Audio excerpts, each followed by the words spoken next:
Magandang araw mga bata! Kamusta na kayo?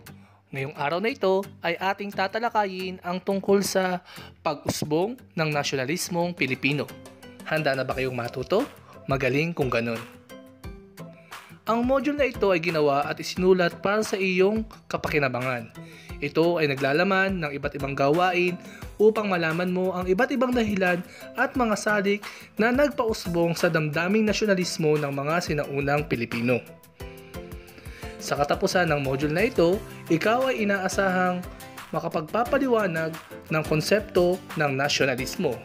Masusuri mo ang kaugnayan ng pakikipaglaban ng mga Pilipino sa pag-usbong ng nasyonalismong Pilipino at maipapamalas mo ang pagpapahalaga sa nasyonalismong Pilipino. Kaya gawin muna natin ang gawain sa pagkatuto bilang isa, panuto, pagsusuri ng pahayag. Basahin at unawaing mabuti ang ipinahahayag ng bawat pangungusap. Isulat ang salitang nasyonalismo kung ang pahayag ay lumilinang sa konsepto ng nasyonalismo at hindi nasyonalismo kung hindi lumilinang sa konsepto ng nasyonalismo. Isulat ang iyong sagot sa sagutang papel. Ang aking mga naging kasagutan: number 1, nasyonalismo; number 2, hindi nasyonalismo; number 3, nasyonalismo; number 4, nasyonalismo; number 5, hindi nasyonalismo; number 6, hindi nasyonalismo; number 7, hindi nasyonalismo; number 8, nasyonalismo; 9, nasyonalismo; and number 10, nasyonalismo. Gawain sa pagkatuto bilang dalawa. Panuto, pag-aanalisa ng mga pangyayari. Basahin at unawaing mabuti ang ipinahayag ng bawat pangungusap. Isulat ang mga titik na PNP kung lumilinang sa pag-usbong ng nasyonalismo Pilipino at HPNP kung hindi lumilinang sa pag-usbong ng nasyonalismong Pilipino. Isulat ang iyong sagot sa iyong sagutang papel. Number 1, pagsuway sa mga patakarang ipinatupad ng kolonyalismong Espanyol. Tamang sagot, PNP. Number 2, pagbabayad sa mga ipinapataw na buwis ng mga Espanyol. Tamang sagot, HPNP. Number 3, pagkilala sa taglay na kapangyarihan at pagsunod sa mga namumunong Espanyol.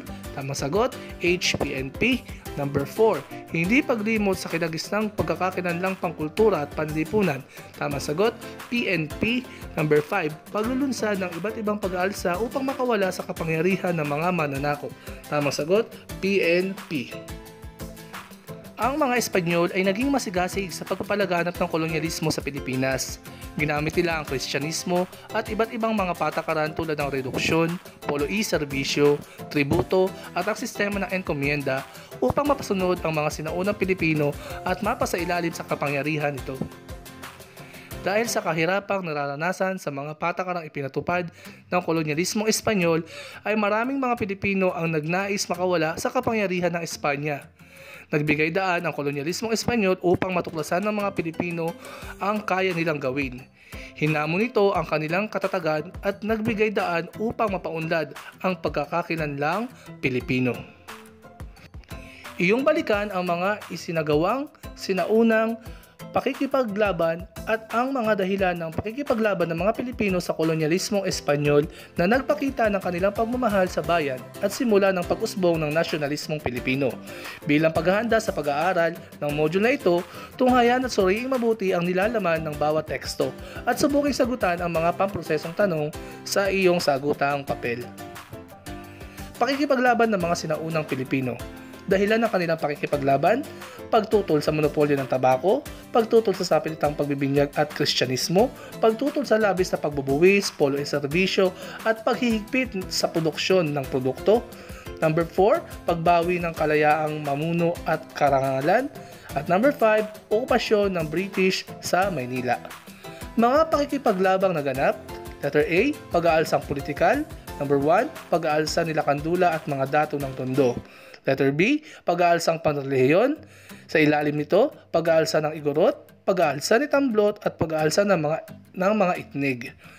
Letter C, pag-aalsang ekonomiko. Sa ilalim nito, pag-aalsa ni Magalat, pag-aalsa ni Sumuroy, pagtutol ni Maniago, pag-aalsa ni Malong, pag-aalsa ni Diego at Gabriela Silang at pag-aalsang Basi. Ngayon alamin natin ang mga pamprosesong tanong. Subukan natin sagutan. Number 1, ano ang naging epekto ng monopolyo ng tabako sa pamumuhay ng mga sinaunang Pilipino? Tamang sagot, lalong naghirap ang mga Pilipino. Number 2, bakit tinutulan ng mga ilang katutubo ang Kristyanismo? Tamang sagot, dahil ito'y salungat sa kinagistan nilang paniniwala. Number 3, paano nakaapekto ang mga patakarang ekonomiko na ipinatupad ng mga Espanyol sa pamumuhay ng mga Pilipino? Tamang sagot, lalong naghirap ang pamumuhay ng mga Pilipino. Number 4, bakit mahalaga sa mga Pilipino na mabawi ang kanilang karangalan at kalayaang muling mamuno? Tamang sagot, ang Pilipinas ay para sa Pilipino at ang tanging may karapatang mamuno dito ay ang mga Pilipino at upang maibalik ang kapayapaan at karapatang nawala. Number 5, paano ipinaalab ng okupasyon ng British sa Maynila ang hangaring makipaglaban ng mga Pilipino? Sagot, nabatid ng mga Pilipino na kaya pala nilang talunin ang mga Espanyol. Number 6, sa iyong palagay, makatuwiran ba ang mga isinagawang pag-aalsa ng mga sinaunang Pilipino? Bakit? Ang aking sagot, oo, dahil ito lamang ang paraan upang mabawin muli ang kalayaan ng bansa sa panahong iyon. Ang sumusunod na aralin ay may kinalaman sa mga batayang impormasyon sa pag-usbong ng nasyonalismong Pilipino. Mainam na gabayan ng mga mag-aaral sa pagtalakay ng aralin sa module na ito. Tunghayaan at suriin mo ang pambansang awit na nasa ibaba at subuking sagutin ang mga pamprosesong tanong sa iyong sagutang papel. Ang pambansang awit ng Pilipinas, Lupang Hinirang, ni Julian Felipe. Ating sagutin ang mga pamprosesong tanong. Number 1, sino ang tinutukoy na perlas ng silanganan sa pambansang awit? Tamang sagot, bansang Pilipinas. Number 2, ano ang nilalaman ng ikalawang saknong? Tamang sagot, ang Pilipinas ay bayan ng mga bayani na hindi magpapatalo kanino man. Number 3, ano ang ipinamamalas ng huling linya ng awit? Sagot, ang mamatay para sa bansang Pilipinas ay isang malaking karangalan. Atin ngayong tatalakayin ang tungkol sa pag-usbong ng nasyonalismong Pilipino. Ang nasyonalismo ay isang ideolohiyang politikal na lumaganap sa bansang England noong ika-18 siglo, kung saan ang pagkakakilanlan ng isang tao ay kanyang ibinatay o ibinabahagi sa bansang pinagmulan o sinilangan. Ito ay ipinamalas ng mga sinaunang Pilipino sa panahon ng pananakop ng kolonyalismong Espanyol, na kung saan buong tapang nilang nilabanan ang mga mananakop na Espanyol sa kabila ng kanilang kakulangan sa armas at kasanayan. Ang mga pagbabagong ipinatupad ng mga Espanyol sa Pilipinas ay nagtulak sa mga Pilipino upang mag-alsa at magsagawa ng pakikipaglaban sa kolonyalismong Espanyol. Tinutulan ng mga Pilipino ang mga maling pamamalakad at pagmamalabis sa kapangyarihan ng mga pinunong Espanyol.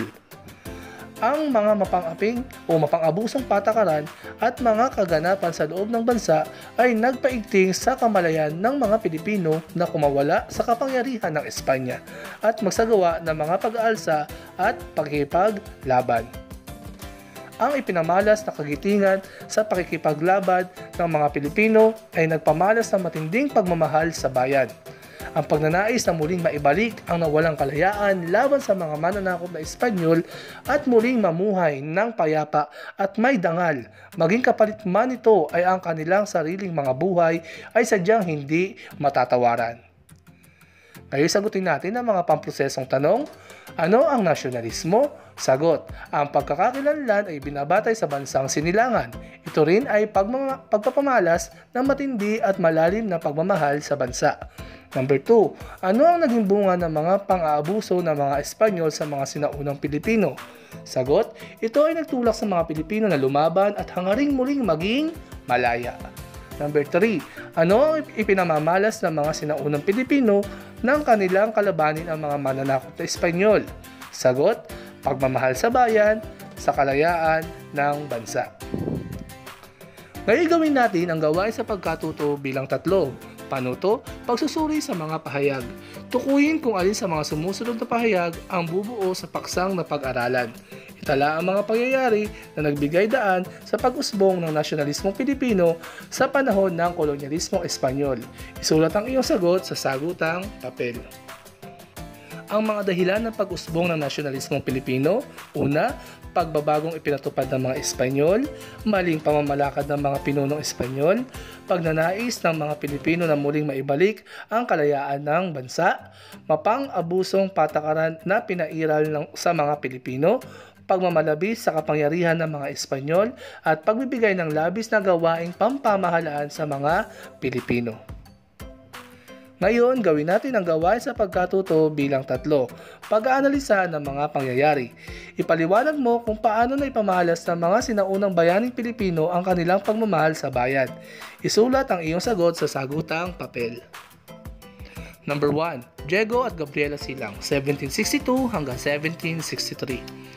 Pag-aalsa ni Diego Silang nang dahil sa mabibigat na pagpapataw ng buwis, pagsikil sa kalayaan at pag-aabuso ng Alkalde Mayor. Nag-alsa si Diego Silang kasama ang kanyang pangkat sa pamahalaang Espanyol noong 1762. Ipinagpatuloy ng kanyang asawa si Gabriela ang pag-aalsa nang siya ay masawi. Sagot: pagnanais na makawala sa mga pang-aabuso at makamit ang kalayaan.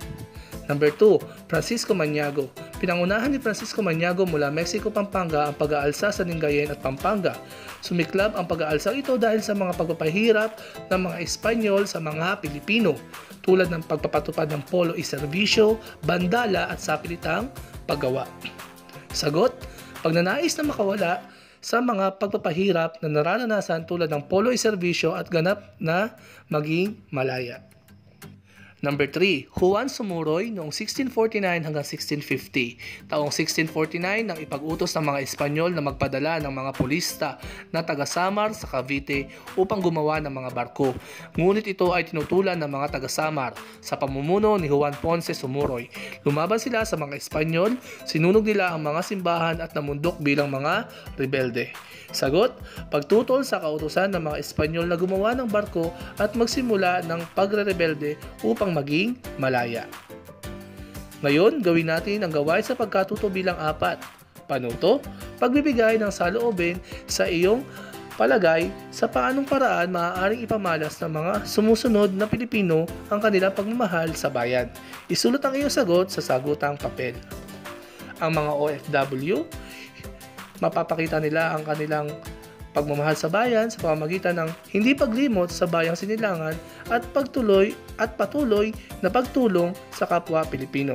Sa mga guro, pagtuturo at pagsasabuhay ng mga gawain at aral tungkol sa nasyonalismo.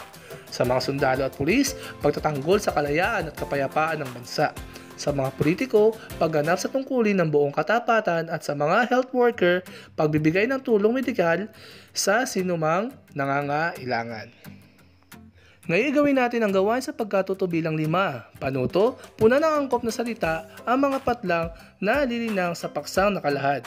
Piliin ang angkop na salita sa loob ng kahon. Isulat ang sagot sa iyong sagutang papel.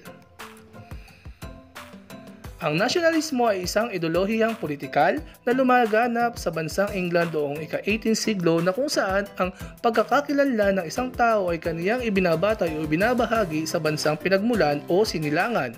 Ito ay ipinamalas ng mga sinaunang Pilipino sa panahon ng pananakop ng kolonyalismong Espanyol, na kung saan buong tapang nilang nilabanan ang mga mananakop na Espanyol sa kabila ng kanilang kakulangan sa armas at kasanayan.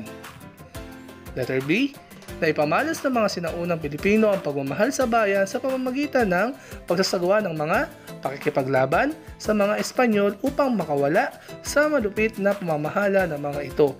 Handa nilang ibuwis ang kanilang mga buhay, maibalik lamang ang pamumuhay na mapayapa at kalayaan ng bansa. Gawin natin ang gawain sa pagkatuto bilang 6. Panuto: basahin mabuti ang mga pangungusap, gumuhit ng araw kung ito ay nagpapahayag ng pag-usbong ng nasyonalismong Pilipino, at bituin naman kung hindi. Isulat ang iyong sagot sa sagutang papel. Number 1. Pagbubuwis ng sariling buhay sa mga pakikipaglaban upang maibalik ang nawalang kalayaan ng bansa. Tamang sagot: Sun. Number 2. Pagsunod sa mga patakarang ipinatutupad ng kolonyalismong Espanyol sa bansa. Tamang sagot: Star. Number 3. Pakikipaglaban sa mga Espanyol upang muling makamit ang mapayapang pamumuhay. Tamang sagot: Sun. Number 4. Pag-aalsa sa kolonyalismong Espanyol upang makamkam ang taglay nilang kayamanan. Tamang sagot: Star. Number 5, pakikipaglaban sa mga Espanyol upang makawala sa malupit na pamamalakad ang mga kapwa Pilipino. Tamang sagot, Sun. Gawin na natin ang gawain sa pagkatuto bilang 7. Paano to? Lagyan ng check ang bilang kung ang sitwasyon o gawain ay nagpapamalas ng nasyonalismo o pagmamahal sa bansa at X kung hindi nagpapamalas ng nasyonalismo. Isulat ang iyong sagot sa sagutang papel. Number 1, pagtatanggol ng mga sundalo sa kalayaan ng bansa sa panahon ng digmaan. Tamang sagot, check. Number 2, pagbibigay serbisyo ng mga frontliner sa kabila ng panganib dulot ng COVID-19. Check. Number 3, pakikipaglaban ng mga pulis sa pagsugpo ng droga na sumisira sa kinabukasan ng maraming kabataan. Tamang sagot, check. Number 4, pag-aaral na mabuti upang makakuha ng mataas na grade at makapagtrabaho sa ibang bansa. Tamang sagot, X. Number 5, pagsunod sa mga batas at ordinansang ipinatutupad upang mapanatili ang kapayapaan sa loob ng bansa. Tamang sagot, check. Ngayon, gawin natin ang gawain sa pagkatuto bilang 8. Paano to? Bilang mamamayan ng iyong bansa, kinabibilangan, paano mo ipapamalas ang nasyonalismo o pagmamahal sa iyong bansa? Kumpletuhin mo ang pahayag na nasa ibaba. Isulat ang iyong sagot sa sagutang papel. Bilang mamamayang Pilipino ay maipapakita ko ang nasyonalismo o pagmamahal sa bansang Pilipinas sa pamamagitan ng pagsunod sa mga ipinatutupad na batas at pangangalaga sa mga likas na yaman nito.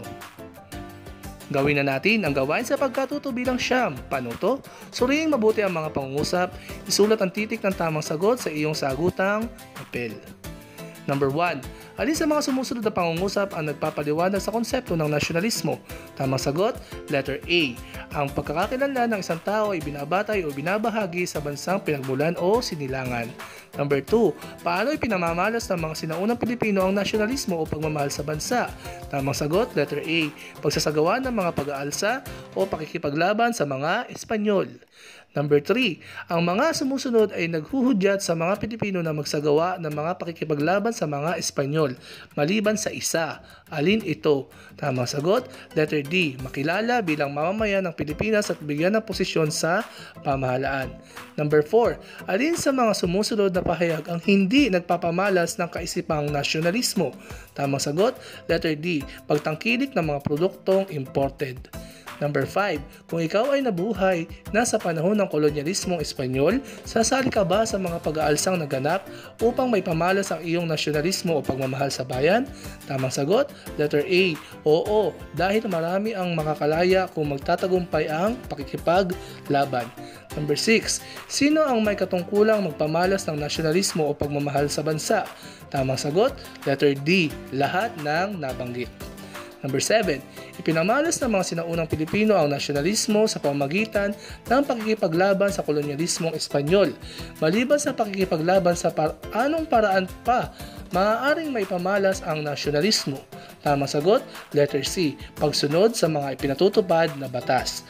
Number 8, sino sa mga sumusunod ang nagpamalas ng nasyonalismo sa bansa? Tamang sagot, letter A, si Maria na pinili ang karapat-dapat na pinuno ng bayan. Number 9, bilang isang mamamayan ng bansa, paano mo maipamapamalas ang iyong pagmamahal sa bansa sa panahon ngayon na ang bansa ay nakakaranas ng matinding pagsubok sa pakikipaglaban sa COVID-19? Tamang sagot, letter A, sa pamamagitan ng pagsunod sa mga panuntunang ipinatutupad ng pamahalaan. Number 10, bilang isang mag-aaral, paano mo may papamalas ang nasyonalismo sa loob ng paaralan? Tamang sagot, letter D, pangangalaga sa mga silid-aralan at kagamitan na handog ng pamahalaan. Ngayon gawin na natin ang gawain sa pagkatuto bilang 10. Gumuhit ng masayang mukha kung ang pahayag ay nagpapamalas ng nasyonalismo at malungkot na mukha naman kung hindi. Iguhit ang iyong sagot sa iyong sagutang papel. Number 1, pagsunod sa mga tuntuning ipinatutupad sa pamayanan. Tamang sagot, happy face. Number 2, pag-post sa Facebook ng kagandahang taglay ng Pilipinas. Tamang sagot, happy face. Number 3, pagkutya sa mga Pilipinong manlalaro na natalo sa pandaigdigang paligsahan. Tamang sagot, sad face. Number 4, pagtangkilik ng mga produktong Pilipino. Tamang sagot, happy face. Number 5, pagpapanatiling malinis ng kapaligiran. Tamang sagot, happy face. At dito nagtatapos ang ating aralin ngayong araw na ito. Sana ay marami kayong natutunan. And please don't forget to like, share, and subscribe.